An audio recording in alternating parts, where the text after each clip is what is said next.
Tere, mina olen Annabel ja mina olen Rapla valla elanik. Siin Vesiroosi terviserajal meeldib mulle siis jalutamas käia, perega looduses jalutada ja oleme siin piknikul käinud. Siin Vesiroosi terviserajal on võimalik jalgrattaga sõita, joosta, kõndida ja talvel on võimalik uisutada, suusatada ja loomulikult on meil siin ka täismõõtmetes discgolfipark. Vesiroosi terviserada asub Rapla linnas, Sadolin spordihoone ja Vesiroosi kooli taga.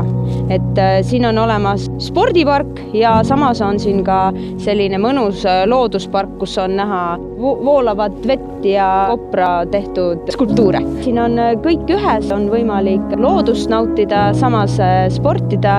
Kuna praegusel sellisel keerulisel ajal ongi ainuke võimalus sportida just terviserajal ja see on kõige mõnusam ja parem koht, kuhu tulla siis. Nii et liigu Raplamaal ja püsi terve!